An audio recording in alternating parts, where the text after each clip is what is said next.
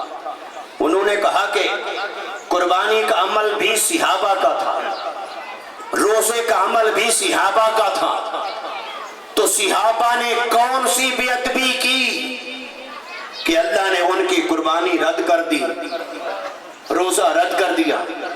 کیا وہ بے ادبی کرنے والے تھے؟ بولیے، بے ادبی کا تو سوال ہی پیدا نہیں ہوتا۔ وہ تھے حضور کے غلام، وہ تھے حضور کے عاشق، وہ تھے حضور کے سچے مطیع اور فرما بردار، وہ سچے ایمان لانے والے جن کی گواہی قرآن دے، مصطفیٰ صلی اللہ علیہ وسلم اپنی زبان سے دے، وہ عمل کرنے والے تھے صحابہ، قربانی کرنے والے بھی صحابہ، روزہ رکھنے والے بھی صحابہ۔ پھر اللہ نے فرمایا یہ رد قبول نہیں کرتا، تو پیر کرم شاہ صاحب الازہری رحمت اللہ تعالی علیہ نے لکھا وہ بے ادبی تھی کیا جس کی وجہ سے اللہ نے قربانی رد کر دی، روزہ رد کر دیا؟ کیا تھی اس کی نوعیت؟ کیا تھی؟ تو فرمایا اس کی نوعیت صرف اتنا بنتی ہے کہ انہوں نے قربانی کی یا روزہ رکھا۔ تو قربانی جس لمحے وہ کر رہے تھے ان کا دھیان ہٹ گیا تھا ذات مصطفیٰ سے۔ جس لمحے وہ روزہ رکھ رہے تھے، روزے کی نیت کر رہے تھے، اس لمحے ان کی توجہ ہٹ گئی ذات مصطفیٰ صلی اللہ علیہ وسلم سے۔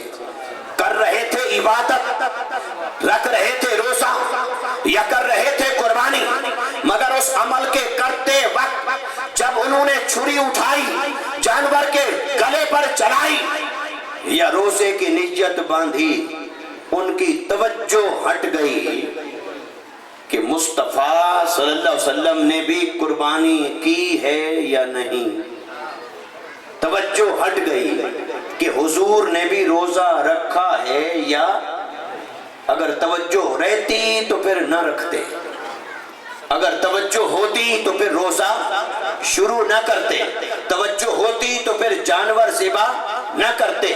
بس ایک لمحے کو تھوڑی دیر کے لیے ان کی توجہ ہٹ گئی، ان کا دھیان ہٹ گیا، بس دھیان ہٹنے کی دیر تھی، توجہ ہٹنے کی دیر تھی، اللہ نے وہ قربانی رد کر دی، وہ روزہ بھی رد کر دیا اور فرمایا ایمان والو خبردار، اللہ پر پہل نہ کیا کرو، اللہ سے آگے نہ بڑھا کرو، اللہ پر پیش قدمی نہ کیا کرو۔ تو پتہ چلا اللہ تبارک و تعالی عبادت فقط وہی قبول کرتا ہے جو مصطفیٰ کی طرف توجہ رکھ کر ادا کی جائے۔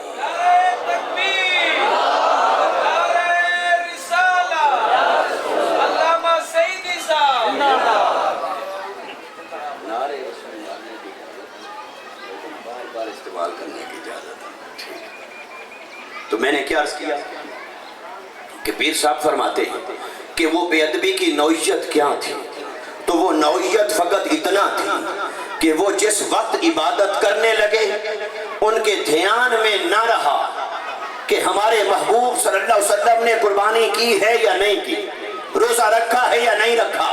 بس یہ بے دھیانی، تھوڑی سی بے دھیانی کہ توجہ ہٹ گئی، انہوں نے سوچا عبادت ہم بھی خدا کے لیے کر رہے ہیں، عبادت مصطفیٰ بھی خدا کے لیے کریں گے، قربانی ہم بھی خدا کے لیے کر رہے ہیں، مصطفیٰ بھی خدا کے لیے کریں گے، روزہ ہم بھی مصطفیٰ کے لیے رکھ رہے ہیں اور خدا کے لیے رکھ رہے ہیں اور مصطفیٰ بھی خدا کے لیے رکھیں گے۔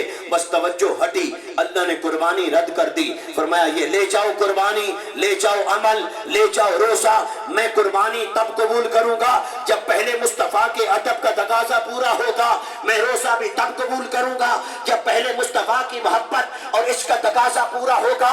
عبادت فقط وہی مقبول ہے جو مصطفیٰ کے دھیان میں ادا کی جائے، مصطفیٰ کا دھیان رکھ کر ادا کی جائے اور حضور کی بارگاہ کا ادب قائم کر کے جو عبادت کی جائے اس عبادت کو زندہ عبادت کہتے ہیں، اس کا اجر بھی ہے، ثواب بھی ہے۔ اور جو عبادت حضور کے توجہ اور دھیان کے بغیر ہو، ادب اور غلامی کے بغیر ہو، وہ عبادت مردہ ہے، اس کی نہ اجر ہے نہ جزا ہے، اللہ کی بارگاہ میں قبولیت کا دروازہ نہیں کھلتا ہے۔ جب وہ صحابہ کا عمل پہنچا اللہ کی بارگاہ میں، باری تعالیٰ دروازہ کھول. اللہ نے فرمایا تمہارا کیا خیال ہے، قبولیت کا دروازہ میں تمہارے لیے کھولتا ہوں؟ روزہ تمہارا آیا ہے تو تمہارے روزے کے لیے دروازہ کھلے گا یا تمہاری قربانی کے لیے دروازہ کھلے گا؟ تو باری تعالیٰ کیا فرمایا، نہ، دروازہ تو کھلے گا مصطفیٰ کے عمل کے لیے. دروازہ تو تب کھلے گا جب پہلے مصطفیٰ کا عمل آئے گا. دروازہ قبولیت کا تب کھلے گا جب مصطفیٰ کی قربانی پہنچے گی، مصطفیٰ کا روزہ پہنچے گا، اور پھر دروازہ کھولوں گا مصطفیٰ کے عمل عبادت کے لیے. پھر مصطفیٰ کے عمل کے پیچھے جس کا عمل ادب کے ساتھ ہاتھ باندھ کے کھڑا ہوگا، پھر وہ عمل بھی قبول ہے، روزہ بھی قبول ہے، حج بھی قبول ہے. عمل کے لیے، قبولیت کے لیے دروازہ پہلے مصطفیٰ کے لیے کھلا، بعد میں کسی اور کے عمل کو قبولیت کا شرف حاصل ہوا. تو اللہ تبارک و تعالی نے فرمایا کہ اے ایمان والو خبردار، اللہ سے پہلے نہ پڑھو. تو باری تعالیٰ تیری بات کہاں سے آ گئی؟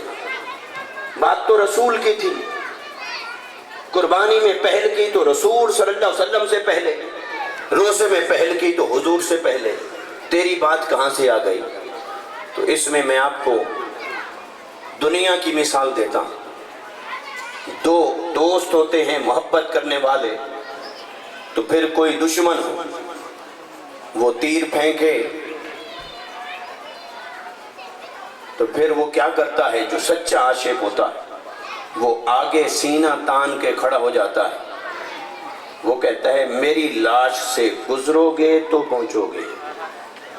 وہ اپنے آپ کو آگے کھڑا کر لیتا ہے، دوست سینہ تان کے کھڑا ہو جاتا ہے.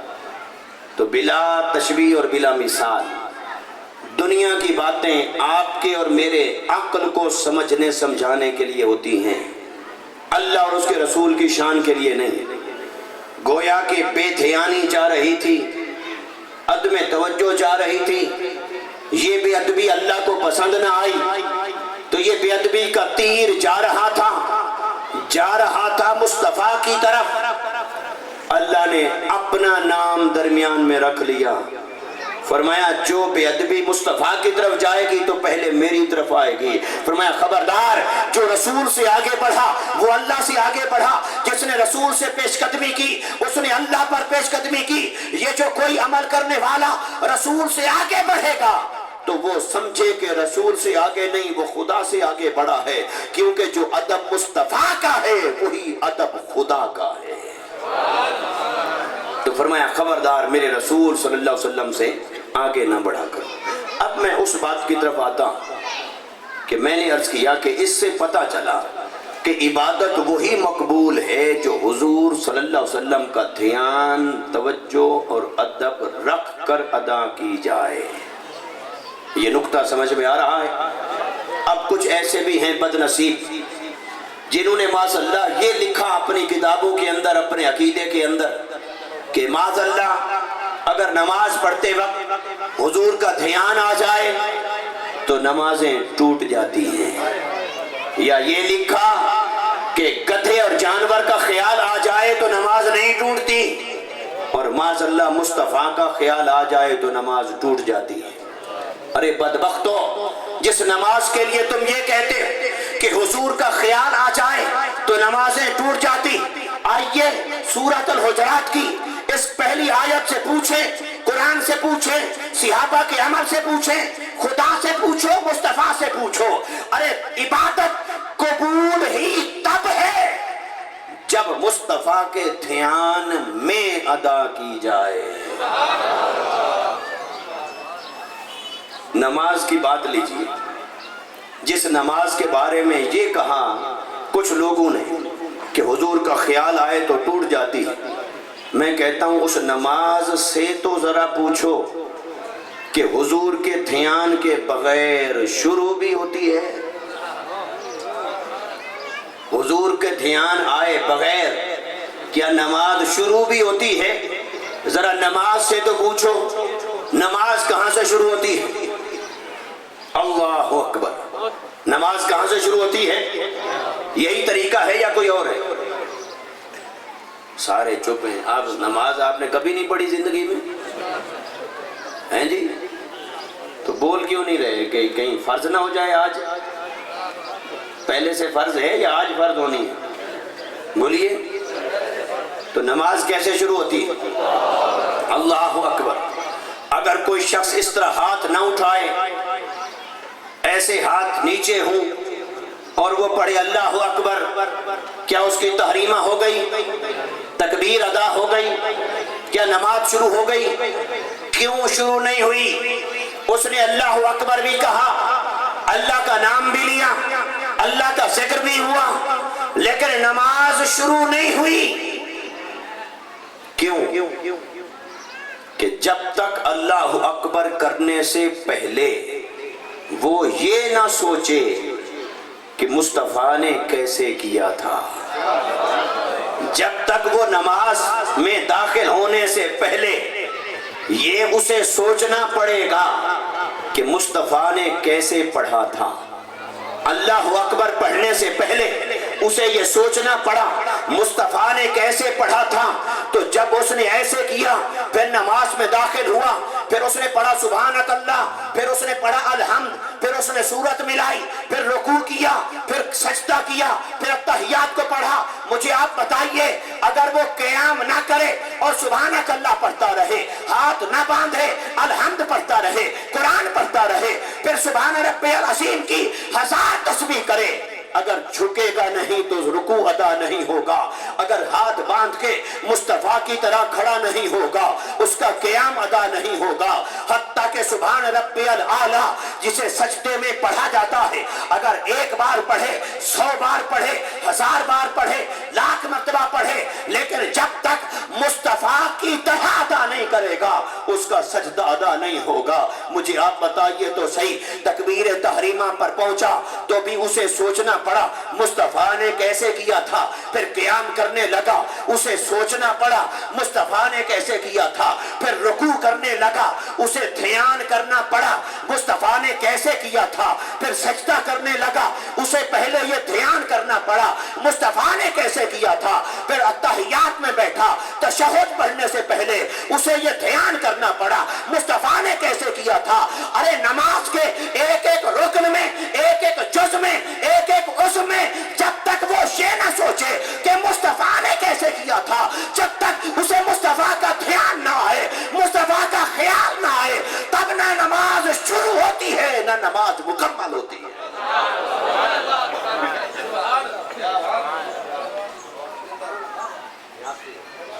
اگر کوئی کہے کہ ماشاءاللہ حضور کا دھیان آ جائے تو نمازیں ٹوٹ گئیں، ایسی نماز نہ کبھی شروع ہوتی ہے، نہ مکمل ہوتی ہے، نہ وہاں پہنچتی ہے، نہ اجر ملتا ہے، نہ جزا ہوتی ہے. ایسی نمازیں اللہ اس نمازی کے منہ پر مار دیتا ہے جو کہے کہ حضور کے دھیان سے ٹوٹ جائے گی.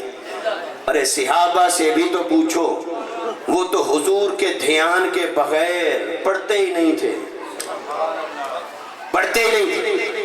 تو پھر آپ نے دیکھا کہ نماز، اگر اس ساری نماز کا جائزہ لیں، ساری نماز کا جائزہ لیں، تو اگر اس شخص نے، کسی نماز پڑھنے والے نے ہر رکن کے اندر اگر وہ یہ خیال نہ رکھے کہ مصطفیٰ نے کیسے کیا تھا، تو کیا وہ نماز ادا کر سکتا ہے؟ پھر ایک اور بات بھی آپ کو عرض کروں، بڑی لطیف بات علامہ صاحب سے آپ کے لیے.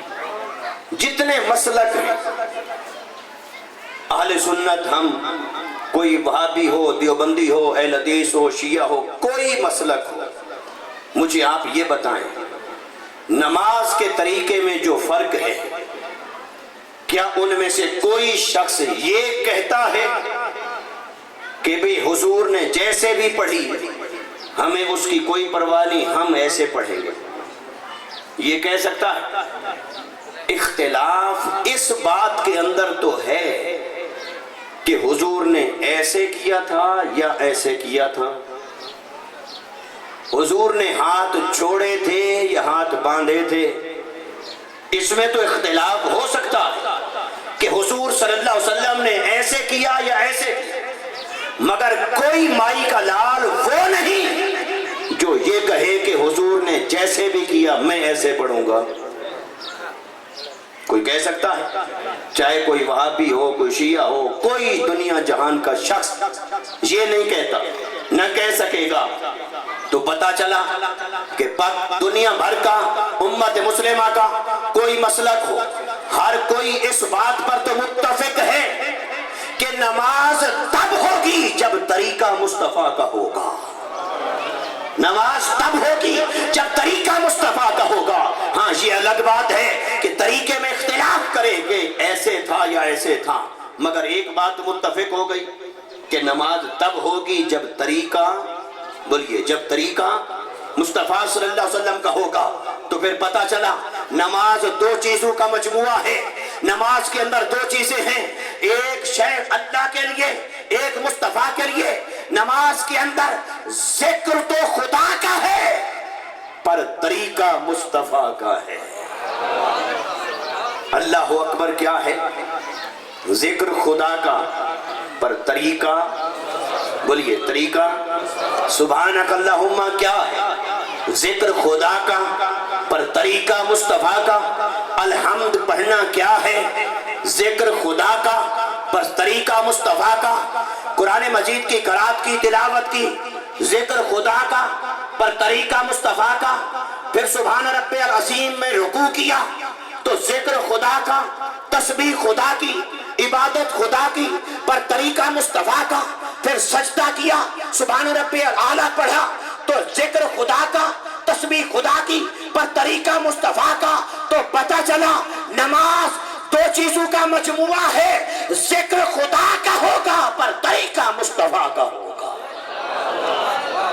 تو جب نماز کے اندر سے مصطفیٰ کے طریقے کو نہیں نکال سکتے تو مصطفیٰ کے دھیان کو کہاں سے نکالو گے؟ مصطفیٰ کے طریقے کو کوئی نماز سے نکال دے پھر نماز رہے گی؟ تو مصطفیٰ کا طریقہ نکالا تو نماز نہ رہی، تو پھر دھیان نکلے گا تو نماز کہاں رہے گی؟ تو دھیان بھی مصطفیٰ کا، طریقہ بھی مصطفیٰ کا، ادب بھی مصطفیٰ کا، محبت بھی مصطفیٰ کی، عشق بھی مصطفیٰ کا، اتباع بھی مصطفیٰ کی، ہاں عبادت خدا کی۔ تو دوستو ایمان کا کمال، ایمان کی معراج اس بات کے اندر ہے کہ عبادت خدا کی ہے، مصطفیٰ کی نہیں۔ لیکن طریقہ خدا کا نہیں، طریقہ مصطفیٰ کا ہے۔ تو دو چیزوں کو ملایا تو نماز بنی۔ اور شیخ الاسلام ڈاکٹر محمد طاہر القادری مدثر العالی نے اس مقام پر ایک بڑی خوبصورت تعریف کی۔ انہوں نے فرمایا کہ فقہاء اور علماء اپنے اپنے انداز میں تعریف کرتے ہیں کہ نماز کیا، نماز کی ڈیفینیشن، نماز کیا ہے، مگر انہوں نے فرمایا کہ اگر مجھ سے کوئی پوچھے کہ نماز کسے کہتے تو فرمایا حضور صلی اللہ علیہ وسلم کی اداؤں کے مجموعے کو نماز کہتے ہیں۔ حضور کی اداؤں کے مجموعے کو، بھئی حضور کی اداؤں کے مجموعے کو، بھئی یہ کیا ہے؟ خدا کی ادا ہے یا مصطفیٰ کی؟ یہ ادا ہے مصطفیٰ کی، یہ بھی ادا ہے مصطفیٰ کی، یہ رکوع بھی ادا ہے مصطفیٰ کی، سجدہ بھی ادا ہے مصطفیٰ صلی اللہ علیہ وسلم کی، التحیات اور تشہد یہ ادا ہے مصطفیٰ صلی اللہ علیہ وسلم کی۔ پس تکبیر تحریمہ سے لے کر سلام پھیرنے تک مصطفیٰ کی اداؤں کو جمع کریں تو تیری اور میری نماز بنتی ہے۔ تو جن کی اداؤں کو اپنائے بغیر نماز نہیں بنتی، عبادت نہیں بنتی، ان کی توجہ اور دھیان کہاں سے ہٹاؤ گے؟ اس لیے دوستو آؤ، بات وہی ایک نقطے پر رہنا، وہ کیا کہ ایک جسم ہے اور ایک روح ہے۔ جسم ہے عمل، روح ہے عشق مصطفیٰ۔ تو نماز جسم ہے، اس کی روح عشق مصطفیٰ، اس کی روح ادب مصطفیٰ۔ قربانی اور روزے کی مثال آپ کو دی، یہ جسم ہے، اس کی روح ہے ادب مصطفیٰ صلی اللہ علیہ وسلم۔ اب اسی نقطے پر رہیں، حضور کا ادب پہلے اور اللہ کی عبادت، بولیے اللہ کی عبادت بعد میں۔ اب ایک اور بات، کسی کے ذہن میں سوال آ سکتا ہے کہ یہ کیسے؟ ادب تو ہے رسول کا، عبادت ہے خدا کی، خدا کی شے بعد میں، رسول کی شے پہلے، یہ کیسے ہو سکتا ہے؟ تو آئیے اس کیسے کا جواب دینے لگا۔ کیسے کا جواب جو علماء دیں گے، میں تو ادنا سا طالب علم ہوں، علماء یہ کہیں گے کہ اعمال جتنے بھی ہیں، عبادات جتنی بھی ہیں، ان کا تعلق ہے عمل سے، اور حضور کے ادب اور عشق کا تعلق ہے عقیدے سے، اور عقیدہ مقدم ہوتا ہے عمل کے اوپر، عقیدہ پہلے ہوگا اور عمل بعد میں ہوگا۔ تو جب حضور کے ادب کا تعلق عقیدے کے ساتھ ہے تو وہ پہلے ہے، اور نماز روزے کا تعلق عمل کے ساتھ ہے تو عمل عقیدے کے بعد ہوتا ہے۔ یہ تو متکلمین کا جواب ہو گیا، علماء کا۔ اب ایک اور بات، بڑی گہری بات ہے، غور کریں ذرا۔ ایک ہے عبادت خدا اور ایک ہے ادب مصطفیٰ صلی اللہ علیہ وسلم۔ یہ غور کریں اور قرآن سے پوچھیں کہ عبادت کس نے سکھائی اور ادب کس نے سکھایا؟ عبادت ہے خدا کی، یہ کس نے سکھائی؟ خدا نے سکھائی یا مصطفیٰ نے سکھائی؟ اور ادب ہے مصطفیٰ صلی اللہ علیہ وسلم کا، وہ حضور نے سکھایا اپنا ادب یا اللہ نے سکھایا مصطفیٰ کا ادب؟ بس اس نقطے کو ذرا سمجھے، پھر اس کی تفصیل بیان کرتا ہوں۔ ابھی ایک شے سکھائی خدا نے اور ایک شے سکھائی مصطفیٰ نے، تو خدا کی سکھائی ہوئی شے کا درجہ پہلے ہوگا یا مصطفیٰ کی سکھائی ہوئی شے کا درجہ پہلے ہوگا؟ توحید کیا ہے؟ اللہ بھی پہلے، اللہ کی سکھائی ہوئی شے کا درجہ بھی، بولی اللہ کی سکھائی ہوئی شے کا درجہ بھی، رسول کا درجہ بھی بعد میں، اور رسول کی سکھائی ہوئی شے کا درجہ بھی بعد میں۔ تو عبادت ہے خدا کی لیکن سکھائی مصطفیٰ نے، اور ادب تھا مصطفیٰ کا پر سکھایا خدا نے۔ تو اللہ نے فرمایا لوگوں پہلے وہ کرو جو میں نے سکھایا، پھر وہ کرو جو مصطفیٰ نے سکھایا۔ اب پہلے لیں عبادت خدا کو۔ عبادتیں اللہ نے سکھائیں قرآن میں، چلو ساری عبادتوں کی بات نہ کریں۔ باری تعالیٰ ہمیں تو نے کیوں پیدا فرمایا؟ فرمایا اپنی عبادت کے لیے۔ تو کون ہے؟ فرمایا میں معبود ہوں وحدہ لا شریک۔ قیامت کے دن ہر کوئی میرے پاس عبد بن کر آئے، عبد بن کر آؤ۔ تو باری تعالیٰ تو معبود، ہم تیرے عبد، پیدا کیا ہمیں اپنی عبادت کے لیے، قرآن اتارا کہ ہم تیری عبادت کریں، تو پھر کیا تیرے قرآن میں جگہ نہیں تھی کہ تو نے عبادتوں کے طریقے قرآن میں کیوں نہیں سکھائے؟ کیا نماز کا مکمل طریقہ ہے قرآن میں؟ نہیں۔ نماز کا مکمل طریقہ ہے قرآن میں؟ حج کا مکمل طریقہ ہے قرآن میں؟ نہ نماز کا مکمل طریقہ قرآن میں، نہ حج کا مکمل طریقہ قرآن میں، نہ زکوٰۃ کے تمام احکام قرآن میں، نہ سجدے کا طریقہ قرآن میں، نہ رکوع کا طریقہ قرآن میں، نہ قربانی کا طریقہ قرآن میں۔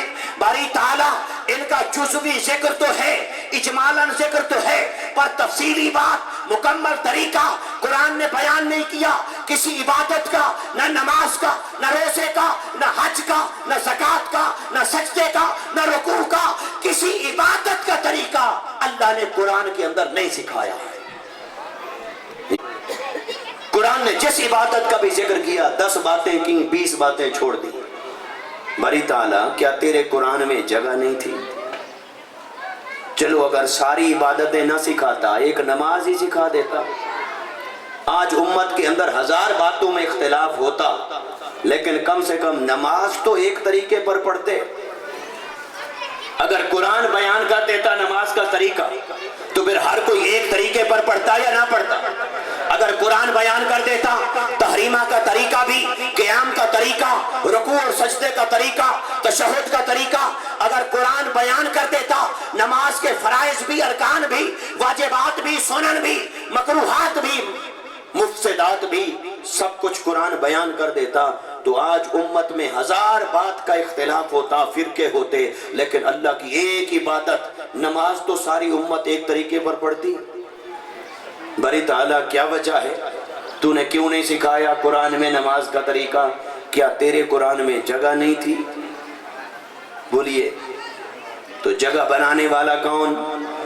30 پارے اس نے بھیجے، اگر 35 پارے بھیج دیتا تو تھا کوئی روکنے والا اسے؟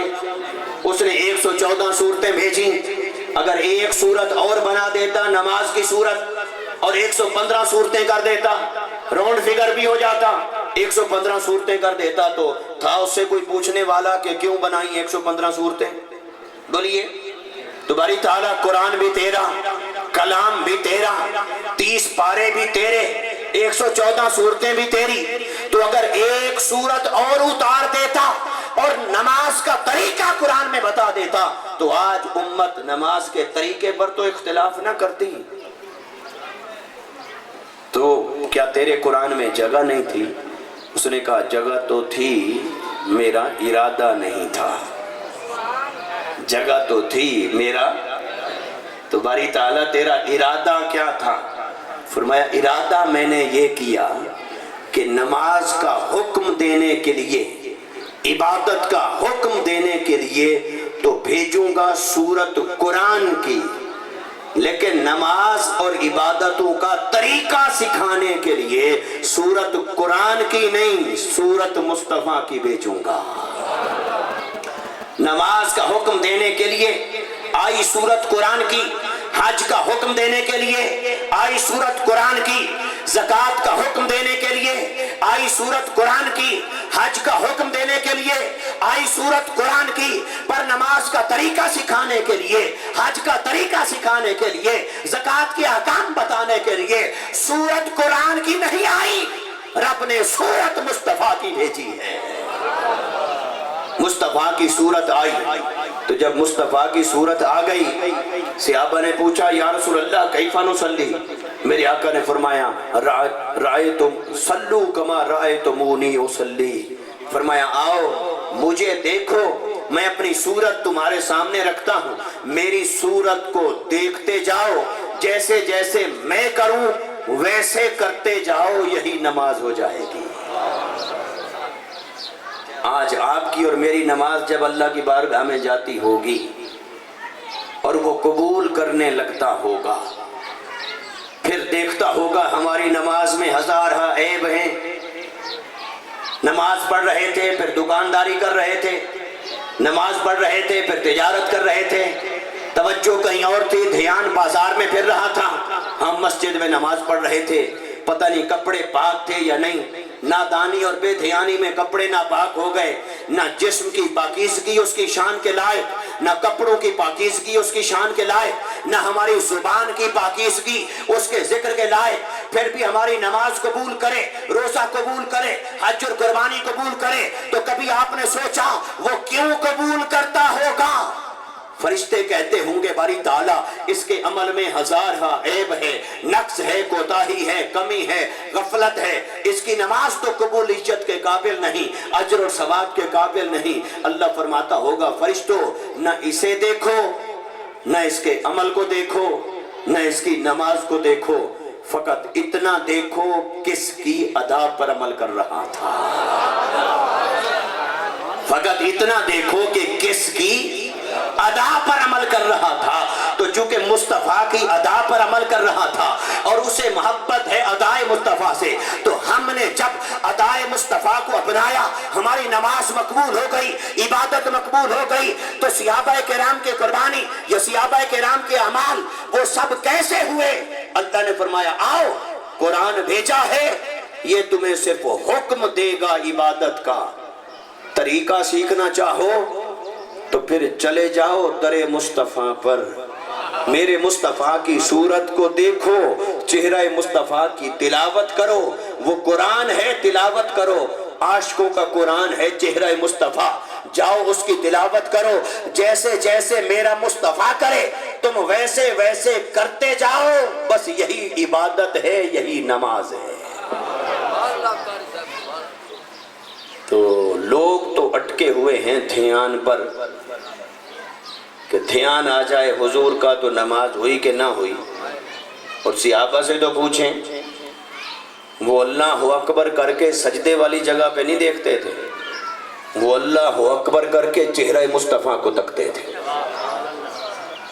اگر باقی روایات اس وقت نہ عرض کروں، صرف ایک روایت عرض کرتا، مسند ابو یعلا کی حدیث پاک، امام ابو یعلا رحمت اللہ تعالی علیہ نے اس کو درج کیا اپنے مسند میں، اور وہ واقعہ ہے بدر کا کہ جب غزوہ بدر میں میرے آقا کے 300 غلام لڑ رہے تھے اور اللہ نے 5000 ملائکہ کو بھیجا، جبرائیل کی سپہ سالاری میں جنگ جیتی گئی، میرے آقا نماز پڑھانے لگے، صحابہ صف کے اندر کھڑے تھے، جبرائیل فرشتوں کو لے کر واپس چلا گیا، پہنچا پہلے آسمان پہ، وہاں اللہ نے بٹھا دیا ایک فرشتہ اس کے دروازے پر، بواب، اللہ نے آسمان کے حسب حال ایک دروازہ رکھا، وہ کشیف نہیں لطیف، فرشتہ بیٹھا تھا وہاں، دروازہ بند، جبرائیل نے کھٹکھٹایا، ابھی دروازہ کھولو، ہم مجاہدین آ رہے ہیں، بدر میں لڑ کے آئے، فتح کر کے آئے، دروازہ کھولو۔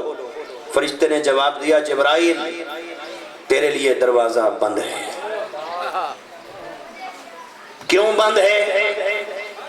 کہا اس لیے کہ اللہ نے فرمایا کہ تیرا کیا خیال ہے، تجھے جنگ جیتنے کے لیے بھیجا تھا؟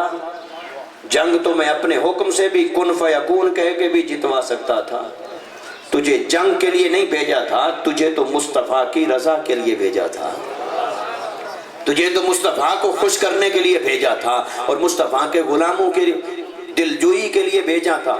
واپس پلٹ جا، جب تک مصطفیٰ تجھے اجازت نہ دے تب تک آسمان کا دروازہ تیرے لیے بند ہے۔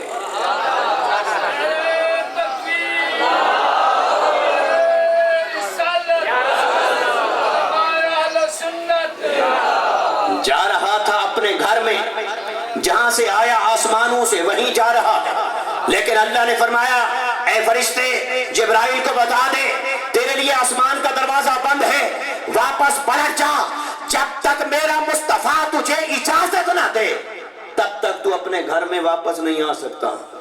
جبرائیل نے فرشتوں کو واپس لیا، واپس آ گیا، حضور نماز پڑھا رہے تھے، تو نماز پڑھا رہے تھے تو آ کر آگے کھڑا ہو گئے، ہاتھ باندھ کے کھڑا ہو گئے۔ اب وہ فرشتے حضور کو تو نظر آ رہے تھے، باقیوں کو نہیں۔ اب یہاں اس بات کو روکیں، اس بات کو ذہن کے ایک کونے میں رکھ دیں۔ وہ حضور نماز پڑھا رہے تھے، میرے آقا نماز سے فارغ ہوئے، صحابی کھڑا ہوا، عرض کی یا رسول اللہ صلی اللہ علیہ وسلم، میں نے دیکھا کہ آپ نماز کے اندر مسکرا رہے تھے، اس کی وجہ کیا ہے؟ کیوں مسکرا رہے تھے نماز کے اندر؟ یہ صحابی نے پوچھا سوال۔ اب یہ سوال کا جواب بعد میں دیتا ہوں، پہلے ذرا یہ بتائیں صحابی نماز پڑھ رہا تھا یا چہرہ مصطفیٰ کو دیکھ رہا تھا؟ بھئی دیکھیے، آپ بھی نماز پڑھتے ہیں، ذرا غور کریں۔ امام کھڑا ہوتا ہے مصلی پر، مقتدی کھڑا ہوتا ہے پیچھے، تو جو مقتدی کھڑا ہوتا ہے امام کے پیچھے، اس مقتدی کے لیے حکم کیا ہے؟ سجدے والی جگہ پر اپنی نظر کو رکھے۔ مقتدی کہاں دیکھے؟ بولیے کہاں دیکھے؟ مقتدی کو حکم ہے سجدے والی جگہ پر نظر رکھے، سجدے والی جگہ کو دیکھے۔ اب مقتدی تھا مصطفیٰ کا، امامت کے مصلی پر تھے مصطفیٰ، میرے آقا پڑھا رہے نماز، پیچھے کھڑا ہے صحابی۔ اگر وہ صحابی سجدے والی جگہ پر نظر رکھے تو کیا مقتدی کو امام کا چہرہ نظر آ سکتا ہے؟ مسکرانا نظر آ سکتا ہے؟ آج آپ تجربہ کر کے دیکھیں، عصر کی نماز میں کھڑے ہوں پیچھے اور امام آگے مسکرا رہا ہو تو اس کے ہونٹوں کا مسکرانا مقتدی کو نظر آئے گا؟ پیچھے والا تو پیچھے کھڑا ہے، ادھر والا اور ادھر والا اگر امام کے مسکرانے کو دیکھے گا تو چہرہ پھیرے گا کہ نہیں؟ بولیے، تو چہرہ پھیرے گا تو نماز رہے گی؟ بولیے، جب قبلہ سے رخ پھر گیا تو نماز نہ رہی۔ جو پیچھے کھڑا ہے وہ دیکھ نہیں سکتا، دائیں والا دیکھے تو چہرہ پھرتا، بائیں والا دیکھے تو چہرہ پھرتا ہے، چہرہ پھر جائے تو نماز نہیں۔ تو مقتدی کو تو یہ حکم ہے۔ اب آئیے، مقتدی ہے صحابی، امامت کے مصلی پر ہے مصطفیٰ، میرے آقا نے پڑھائی نماز، صحابی کھڑا ہو جاتا ہے، یا رسول اللہ صلی اللہ علیہ وسلم آپ بھی کھڑے تھے نماز میں، میں بھی کھڑا تھا نماز میں، امامت آپ کی تھی، اقتداء میری تھی، مگر میں نے یہ دیکھا آپ کے چہرہ انور کو، آپ کے لبوں کو، آپ کے ہونٹوں کو دیکھا کہ آپ مسکرا رہے تھے۔ یا رسول اللہ مسکرانے کی وجہ کیا ہے؟ میرے آقا نے یہ نہیں فرمایا صحابی کو تو نماز پڑھنے آیا تھا یا میرا مسکرانا دیکھنے آیا تھا، سجدے والی جگہ پہ دیکھنا تھا یا میرے چہرے کو دیکھنا تھا؟ کیا حضور نے صحابی کو ڈانٹ ڈپٹ کی، کوئی ٹوکا روکا؟ میرے آقا صلی اللہ علیہ وسلم نے سوال سنا، پھر میرے آقا نے خاموشی سے جواب عطا فرمایا۔ تو میرے آقا نے خاموشی سے جو جواب عطا فرمایا تو اس جواب کا معنی کیا ہوا کہ صحابہ کا عقیدہ کیا تھا؟ وہ پڑھتے نماز تھے مگر تکتے چہرہ مصطفیٰ کو تھے۔ اذان ازل سے تیرے عشق کا ترانہ بنی، یہ اذان جسے آپ اور میں نماز کا بلاوا سمجھتے ہیں، صحابہ اسے عشق کا ترانہ سمجھتے تھے، کیونکہ آپ اور میں آتے ہیں نماز کے لیے، صحابہ آتے تھے دیدار مصطفیٰ کے لیے۔ تو اذان ازل سے تیرے عشق کا ترانہ بنی، نماز اس کے نظارے کا ایک بہانہ بنی، ادائے دید سراپا نیاز تھی تیری، کسی کو دیکھتے رہنا نماز تھی تیری، ادائے دید سراپا نیاز تھی تیری، اسی کو دیکھتے رہنا نماز تھی تیری۔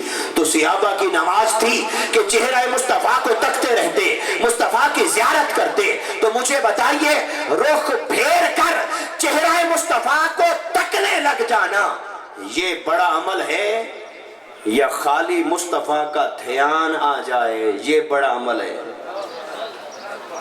تو آج کے بدبخت وہ ہیں جو کہیں دھیان آنے سے ٹوٹتی ہے، اور صحابہ وہ ہیں دھیان بھی مصطفیٰ کی طرف، چہرہ بھی مصطفیٰ کی طرف، سینہ بھی مصطفیٰ کی طرف۔ بلکہ صدیق اکبر مصلی امامت پر ہوں، مرض وصال میں، تو مصلی بھی چھوڑ دے، امام بھی رخ پھیر کے حجرہ مصطفیٰ کو دیکھے، مقتدی بھی رخ پھیر کے حجرہ مصطفیٰ کو دیکھے، تو نماز بھی جاری ہے، عبادت بھی جاری ہے، بندگی بھی جاری ہے۔ پتہ چلا عاشقوں کی نماز ہے صحابہ کی، اور منافقوں کی نماز ہے ان کی جو کہیں دھیان آئے تو ٹوٹ جاتی ہے۔ اچھا، اب صحابی نے پوچھا سوال، یا رسول اللہ صلی اللہ علیہ وسلم آپ مسکرا کیوں رہے تھے؟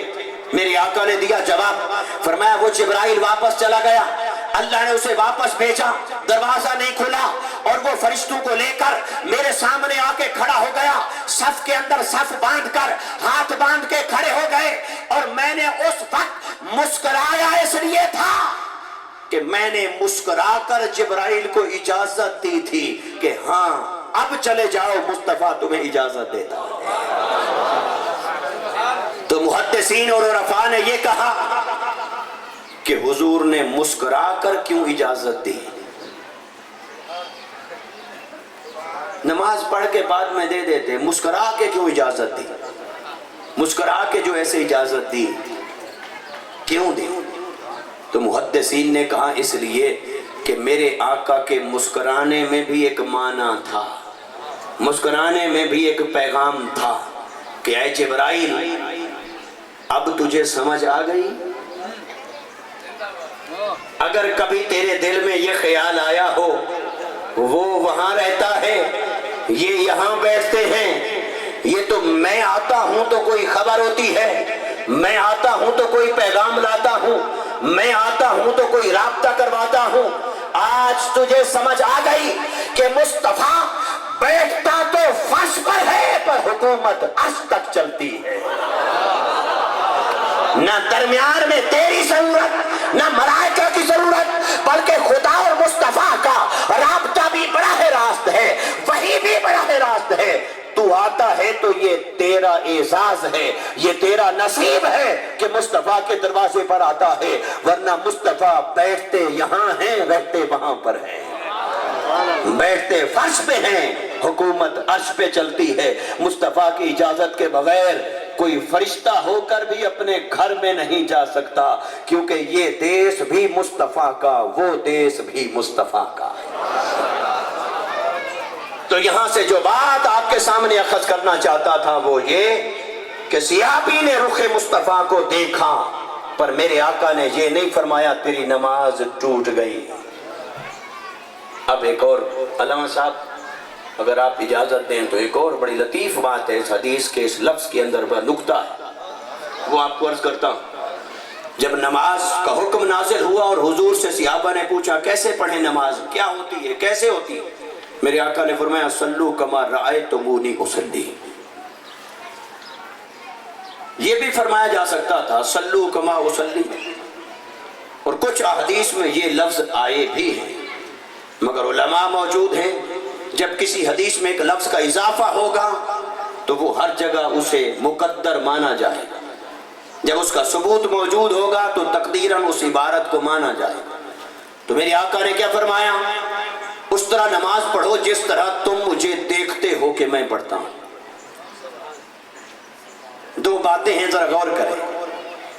حضور یہ نہیں فرما رہے اس طرح پڑھو جس طرح میں پڑھتا ہوں، فرمایا اس طرح پڑھو جس طرح تم مجھے دیکھتے ہو کہ میں پڑھتا ہوں. اس طرح پڑھو جس طرح تم مجھے، تو پتہ چلا حضور نے تو سبق ہی دیکھنے کا دیا ہے کہ نماز ہوگی تب جب مصطفیٰ کو دیکھو گے، اور مصطفیٰ کو دیکھو گے نہیں تو پڑھو گے کیسے. تو نماز تو وہی ہے جو مصطفیٰ کو دیکھ دیکھ کے پڑھی جائے. اور کتنے ہمارے عرفاء اولیاء اور صوفیاء گزرے کہ جب اتحیات میں پہنچتے السلام علیکم ایھا النبی جو پڑھتے تو اس وقت تک نماز کو آگے پڑھتے نہیں تھے جب تک بارگاہ مصطفیٰ سے سلام کا جواب نہ آ جاتا.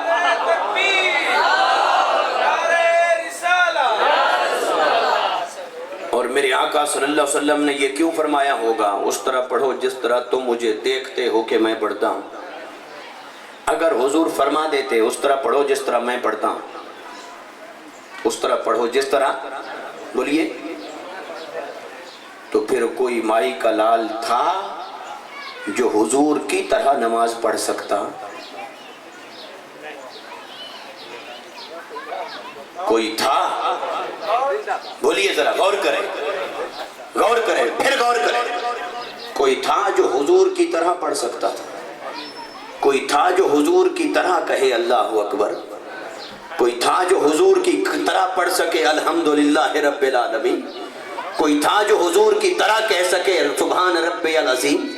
کوئی تھا جو حضور کی طرح کہے ارے تیرا اور میرا کہنا اور ہے، مصطفیٰ کا کہنا اور ہے؟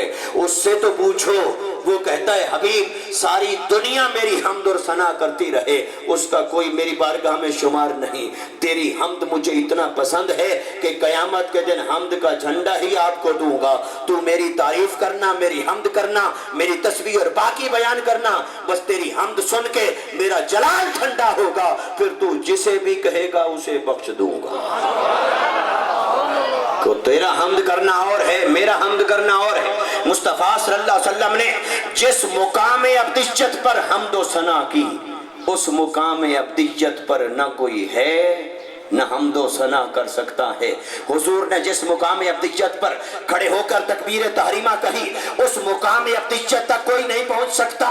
میرے آقا نے جس مقام ابدیت تک کھڑے ہو کر قیام کیا یا رکوع اور سجدہ کیا، اس مقام ابدیت تک نہ کوئی پہنچا، نہ کسی کا رکوع پہنچا، نہ کسی کا سجدہ پہنچا، نہ کسی کا قیام پہنچا، نہ کسی کی عبادت اور حمد و ثنا پہنچی. تو اس لیے میرے آقا نے اس بات کا مکلف نہیں کیا غلاموں کو کہ جیسے میں پڑھتا ہوں ویسے پڑھو.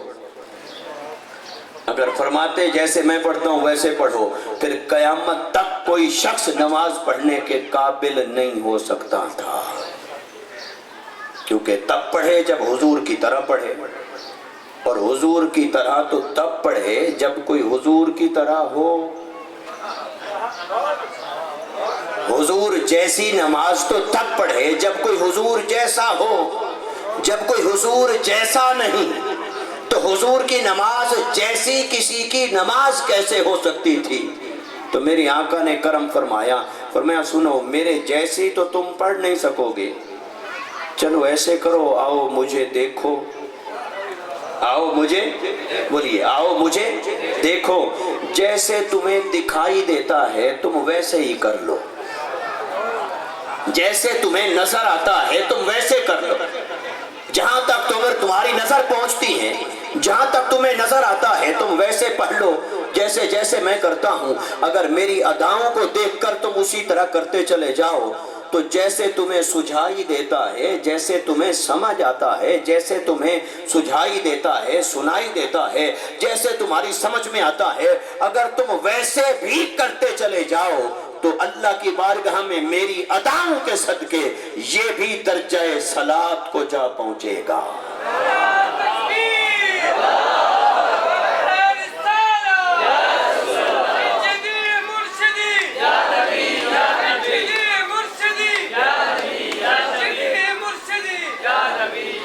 اچھا، موضوع میں نے ایک ہی آج رکھا، وہ یہ کہ عبادت خدا کی اور ادب، کہ حضور کا ادب اور عشق ہر عبادت کے اندر ضروری ہے. بس یہ بات ہے، شروع بھی یہیں سے ہوا تھا، بات بھی یہیں پر. اب آپ ایک اور بات کی طرف توجہ کریں. اللہ نے پورے قرآن کے اندر حضور کا ادب سکھایا پر اپنی نماز نہیں سکھائی. کیوں نہیں سکھائی؟ اس لیے کہ اگر نماز بھی وہ قرآن میں سکھا دیتا، پھر آج یا اس زمانے میں، ذرا غور کریں، اس زمانے کے اندر اللہ کا حکم آ گیا، اے ایمان والو نماز قائم کرو. بندہ اللہ کی بارگاہ میں حاضر ہوا، باری تعالیٰ میں پڑھنا چاہتا ہوں، میں نماز ادا کرنا چاہتا ہوں، طریقہ بتا، سجدہ کیسے کروں، رکوع کیسے کروں، قیام کیسے کروں. اللہ نے فرمایا ہاں، عبادت کا حکم دینے کے لیے تو میں نے تجھے قرآن کے دروازے پر بلایا ہے، لیکن عبادت کا طریقہ سکھانے کے لیے تجھے میرے در پہ نہیں، در مصطفیٰ پہ جانا پڑے گا. اگر تو سجدے کا طریقہ سیکھنا چاہتا ہے، رکوع کا طریقہ سیکھنا چاہتا ہے، عبادت اور بندگی کا طریقہ سیکھنا چاہتا ہے، میرے مصطفیٰ کے دروازے پر چلا جا. حکم عبادت کا میں دوں گا، طریقہ مصطفیٰ کا، طریقہ عبادت کا بارگاہ مصطفیٰ سے ملے گا. اب اس زمانے کا کوئی شخص اگر کہتا کہ اللہ کے پاس تو جاؤں گا، نبی کے در پہ نہیں جاؤں گا، اگر اس زمانے کا کوئی شخص ہوتا وہ کہتا بھی قرآن کے پاس جاؤں گا، حدیث کے پاس نہیں جاؤں گا، اللہ کے پاس جاؤں گا، نبی کے پاس نہیں جاؤں گا، تو کیا وہ نماز کسی طرح سے بھی پڑھنے کے قابل ہو سکتا تھا؟ کیا کہیں سے اسے حج کا طریقہ پتہ چل سکتا تھا؟ کیا اسے سجدے رکوع کی کہیں سے خبر ہو سکتی تھی؟ تو پتہ کیا چلا؟ اللہ نے فرمایا عبادتوں کا حکم میں دوں گا، طریقہ میرا مصطفیٰ سکھائے گا. حکم لینے کے لیے میرے در پہ آ جاؤ، طریقہ سیکھنے کے لیے مصطفیٰ کے در پہ چلے جاؤ. اب آج کوئی یہ کہے کہ ہم صرف اللہ کے محتاج، ہمیں صرف اللہ کی ضرورت، اللہ کے علاوہ کسی کے محتاج نہیں، میں اللہ کے علاوہ نہ نبی کا محتاج، اللہ کے علاوہ نہ ولیوں کا محتاج. اگر اللہ کے علاوہ کسی اور کا محتاج نہیں تو جا، پھر نماز بھی اللہ سے لے کر آ، پھر سجدے کا طریقہ بھی اللہ سے لے کر آ، پھر رکوع کا طریقہ بھی اللہ سے لے کر آ، پھر حج کا احکام اور مناسک اللہ سے لے کر آ. اللہ نے بتا دیا لوگوں سنو، عبادت کا حکم میں دوں گا لیکن طریقہ اسے سکھاؤں گا جو نبی کے در کا محتاج بنے گا، جو نبی کے دروازے پر جائے گا. تو پتہ چلا جب تک انسان اپنے آپ کو نبی کے دروازے کا محتاج نہ کرے، اسے تو عبادت کا طریقہ رب نہیں سکھاتا ہے. وہ ہے جو در خدا کا بھی محتاج ہے، در مصطفیٰ کا بھی محتاج ہے۔ اس لیے اعلیٰ حضرت امام البرکت امام احمد رضا خان فاضل بریلوی رحمت اللہ تعالی علیہ نے فرمایا، بخدا خدا کا یہی ہے در، نہیں اور کوئی مفر مکر، جو وہاں سے ہو یہیں آ کے ہو، جو یہاں نہیں تو وہاں نہیں۔ اچھا، باتیں بہت ہو گئیں اور میں بھی آپ کی محبت میں جذباتی ہو گیا۔ پھر شام کو بھی یہ خطاب کرنا ہے اور یہ باروی صاحب بیٹھے ہیں ساتھ، انہوں نے لے کے جانا ہے، تو اب ایک چونکہ بات کو مکمل کرنا ہے، کسی کنارے لگانا ہے، عصر کا وقت بھی ہونے والا ہے، تو بس تھوڑی دیر اور میں لیتا ہوں۔ یہ اب تک جو میں نے آپ کو بتایا کہ ایک ہے عبادت خدا اور ایک ہے ادب مصطفیٰ صلی اللہ علیہ وسلم۔ عبادت کس نے سکھائی؟ اللہ نے یا پیارے مصطفیٰ نے؟ نماز کا طریقہ کس نے دیا؟ اللہ نے یا پیارے مصطفیٰ نے؟ روزے حج زکوٰۃ کے تفصیلی احکام سجدے رکوع کا طریقہ اللہ نے دیا یا پیارے مصطفیٰ نے سکھایا؟ بولیے بولیے سب، پیارے مصطفیٰ صلی اللہ علیہ وسلم نے سکھایا۔ تو عبادت سکھائی مصطفیٰ نے، تو مصطفیٰ کا ادب کس نے سکھایا؟ کیا حضور نے اپنا ادب خود سکھایا کہ میرا یہ ادب ہے ایسے کیا کرو، یا صحابہ نے سکھایا کہ ہمارے نبی کا ادب ایسے کیا کرو، یا خود خدا نے سکھایا کہ میرے نبی کا ادب ایسے کیا کرو؟ اب پڑھیے قرآن، الحمد سے لے کر والناس تک۔ یا ایھا الذین آمنوا لا ترفعوا اصواتکم فوق صوت النبی، مصطفیٰ کی بارگاہ میں بولنے کا ادب سکھایا ہے خدا نے۔ وَلَا تَجْهَرُوا لَهُ بِالْقَوْلِ كَجَهْرِ بَعْضِكُمْ لِبَعْضٍ، مصطفیٰ کی بارگاہ میں کس لفظوں سے بات کرنی ہے کن سے نہیں، یہ طریقہ سکھایا ہے خدا نے۔ لا تجعلوا دعاء الرسول بینکم کدعاء بعضکم بعضا، میرے مصطفیٰ کو یوں نہ پکارو جیسے آپس میں ایک دوسرے کو پکارتے ہو، مصطفیٰ کو پکارنے کا طریقہ سکھایا ہے خدا نے۔ یا ایھا الذین آمنوا لا تقولوا راعنا وقولوا انظرنا واسمعوا وللکافرین عذاب علیم، اے ایمان والو بارگاہ مصطفیٰ میں رائنا کا لفظ نہ کہا کرو، انظرنا یا رسول اللہ کہا کرو، یہ ادب بھی سکھایا خدا نے۔ تو مجلس مصطفیٰ میں آنے کا ادب بھی خدا نے سکھایا، بیٹھنے کا ادب بھی خدا نے سکھایا، بارگاہ مصطفیٰ میں اجازت لینے کا ادب بھی خدا نے سکھایا، بولنے کا ادب بھی خدا نے سکھایا۔ ان الذین ینادونک من وراء الحجرات، حجرے کے پیچھے کھڑے ہو کر بلانے والے ہیں بے وقوف، مصطفیٰ کو کیسے بلایا جائے یہ ادب سکھایا خدا نے۔ حتیٰ کہ میرے آقا صلی اللہ علیہ وسلم کی مجلس میں اٹھ کر جانے والے اجازت کیسے لیں وہ ادب بھی سکھایا سورہ نور کے اندر قرآن نے۔ حتیٰ کہ میرے آقا نے ایک زوجہ سے نکاح فرمایا، میرے آقا نے دیا ولیمہ، اس ولیمے میں آنے کا، جانے کا، بیٹھنے کا، کھانے کا طریقہ بھی سکھایا رب نے قرآن کے اندر۔ فرمایا فَادْخُلُوا إِذَا دُعِیتُم، دیکھو اس وقت آنا جب تمہیں دعوت دی جائے، جب تمہیں بلایا جائے، صرف وہ آئے جس کو دعوت پہنچے، پھر اس وقت آئے جب اسے بلایا جائے، پھر یہ کہ غیر ناظرین اناء ہو، برتن کو تاڑ کے نہ بیٹھنا، ہنڈیا پک رہی ہو نظریں ٹکا کے نہ بیٹھنا، نہ برتن کو دیکھنا نہ ہنڈیا کو دیکھنا، نگاہیں ٹکا کے نہ بیٹھنا۔ پھر فَإِذَا طَعِمْتُمْ فَانْتَشِرُوا، جب کھا لو پھر فوراً اٹھ کے چلے جانا۔ لا مستأنسین لحدیث، باتوں میں دل لگا کے نہ بیٹھے رہنا، کہیں تمہارا عشق یہ بے قابو نہ ہو جائے کہ آج موقع ملا ہے، مصطفیٰ کی شادی ہے، چلو جی بھر کے باتیں کر لیں، زیارت کر لیں، آج تو خود دعوت دے کے بلایا ہے، آج تو نہیں اٹھائیں گے۔ فرمایا دل لگا کے نہ بیٹھے رہنا، چلے جاؤ، جب کھا لیا فوراً اٹھ کے چلے جاؤ۔ میرے مصطفیٰ نے آرام بھی کرنا ہے، وہ تو حیا کریں گے، رحمت للعالمین ہیں، تمہیں اپنے گھر سے اٹھائیں گے نہیں، مگر رب کو تمہارا کوئی حیا نہیں، مصطفیٰ کے آرام کا خیال ہے، اٹھ کے چلے جاؤ، میرے مصطفیٰ نے آرام کرنا ہے۔ علامہ صاحب یہ قرآن ہے کہ نہیں؟ یہ قرآن ہے حضرت، یہ قرآن ہے، یہ قرآن میں ہے، یہ ہے قرآن، آپ بھی اٹھا کے پڑھ لیجئے۔ اب میں آپ سے کرتا ہوں سوال، میرے آقا نے دیا ولیمہ،